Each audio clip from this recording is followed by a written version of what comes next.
Every mother in the village knew the lullaby. They sang it to their children for centuries, until the night a grieving mother wove her sorrow into the melody. The next morning her child was gone.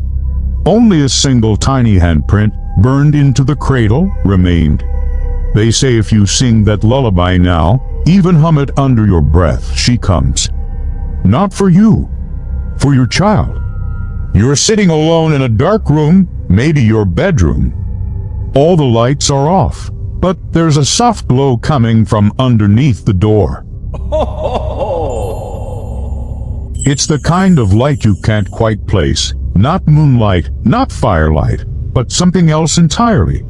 The story revolves around a mother whose child has been taken away from her, and she wanders the countryside searching for her child. In this case, if you hear the lullaby, you must not sing along. No matter how beautiful the melody sounds, no matter how tempting it may be to join in, it's a deadly mistake. To do so is to invite the ghost and her sorrow into your home, a sorrow so powerful it will steal your child away and leave you empty forever. He collected them directly from the people who lived in remote villages, far from the prying ears of modern society. And one day, while visiting a remote mountain village, he met an old woman who told him this haunting tale of the melody that brings death. According to the old woman, this lullaby was known throughout the region and was passed down from mother to daughter for generations. It wasn't just a lullaby, it was a part of their culture, their history, their very souls. Then he heard it. A faint humming at first, but then it grew louder, more insistent. It seemed to echo in his mind, taunting him, mocking him. And then finally, as the first rays of sunlight began to peek over the horizon, the voice stopped.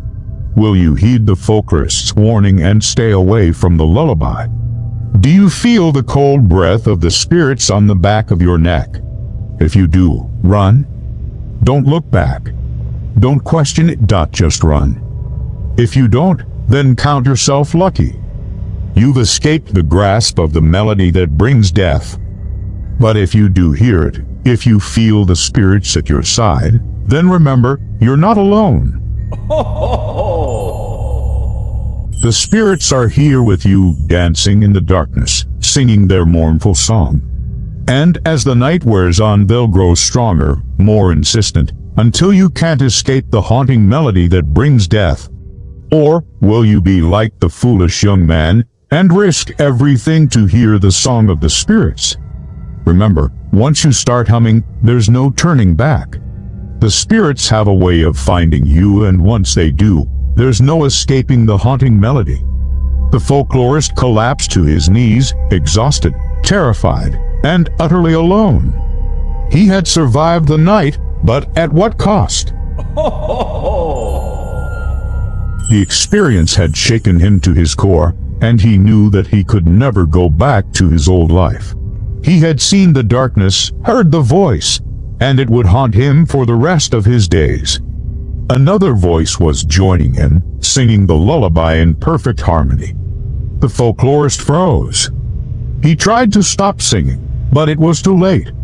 He had broken the rules, and now the spirits had come for him. Whenever she comes across another mother who's singing a lullaby to her sleeping baby, the searching mother asks if she could hear the lullaby. Because once the sun dips below the horizon, the veil between the worlds is at its thinnest, and the spirits are at their most restless. And that's how one man's obsession with folklore led to a terrifying encounter with the unknown. Singing the lullaby after sunset is like inviting the spirits into your home, and you never know what might happen next. There he sat down and began to hum the lullaby. He started softly, hesitantly, not wanting to attract any unwanted attention. But as the notes filled the air, he grew bolder. He began to sing with more conviction, more emotion.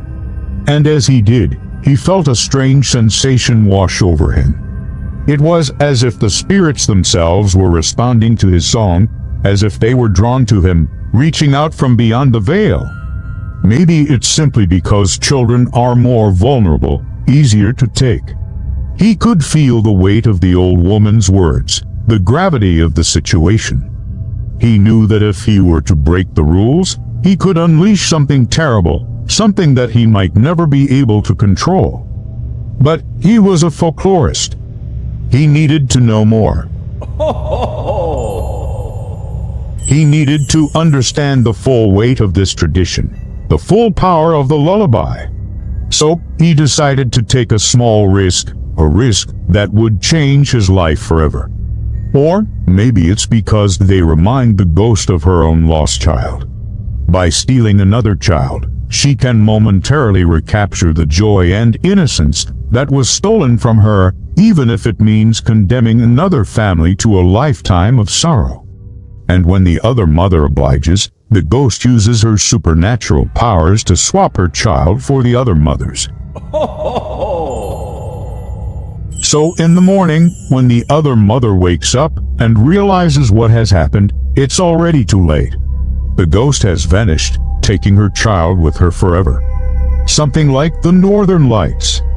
Now, just beyond your sight, where the darkness is deepest, you hear a sound. At first, it's very quiet, almost too low to hear.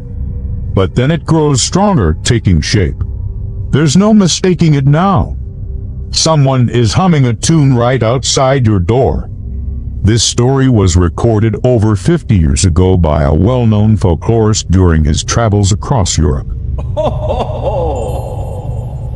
He published his findings in a book that remains one of the best-selling collections of ghost stories ever written. But he wasn't just some random guy who went around making stuff up. He was a real folklorist who dedicated his life to preserving and sharing traditional folk stories.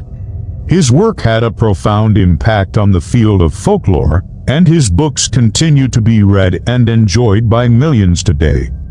Do you believe in ghosts? I don't mean like dead people wandering around or shaking chains in the middle of the night. I'm talking about the energy that clings to things, places, even songs. The unseen force of a memory so powerful it feels like a physical presence. Some call them spirits. Some call them imprints.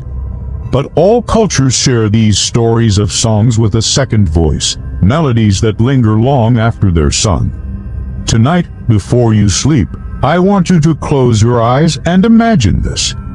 I want you to listen carefully to the melody because it's one you've heard before. Somewhere in the back of your mind, a half-forgotten tune from your childhood. Maybe it's a lullaby your own mother used to sing. Maybe it's a song you once heard on the radio.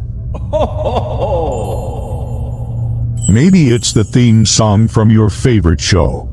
Or perhaps, just perhaps, it's the whisper of a forgotten memory, a tune that once brought you comfort now echoing through the halls of your mind. If you strain to listen, you might hear something else. At first, it's nothing more than a whisper, but as you continue to listen, it becomes clearer. Another voice joins the first, harmonizing in perfect unison. Yet you've never heard this voice before. It's coming from somewhere deep inside your soul, resonating with the tune of your forgotten past. If you open your eyes, you would see a woman standing in the doorway. Her form is translucent, shimmering like heat waves above a campfire. Tears stream down her face, each one leaving a tiny sparkling trail in its wake. Reaching out, she beckons with a finger. Her lips move, but no sound escapes. She's asking you to follow, to join her in the darkness. What do you do? This is a folktale. The exact version varies from village to village, but all versions follow the same basic structure.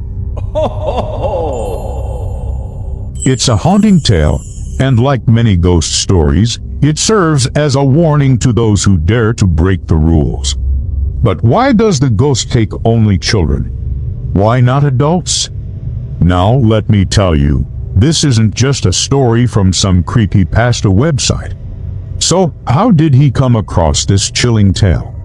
Well, as I said, he traveled all over Europe in search of authentic ghost stories. And yet there was always one rule, one absolute rule, that no one was allowed to sing the lullaby after sunset. The folklorist listened intently, his heart pounding in his chest. That night, as the sun began its slow descent towards the horizon, the folklorist excused himself from the company of the villagers and went to a secluded cabin on the outskirts of town. Suddenly, the hairs on the back of his neck stood on end, and he could feel the darkness in the room growing thicker, heavier. In a panic, he ran from the cabin, stumbling through the darkness, desperate to escape the clutches of the spirits. But wherever he went, the voice followed. He spent the rest of his life sharing the story of the melody that brings death with anyone who would listen, hoping to warn them of the dangers that lay ahead. And now, my friends, it's time for you to make a choice. Now I'll ask you one last time. Do you hear the humming?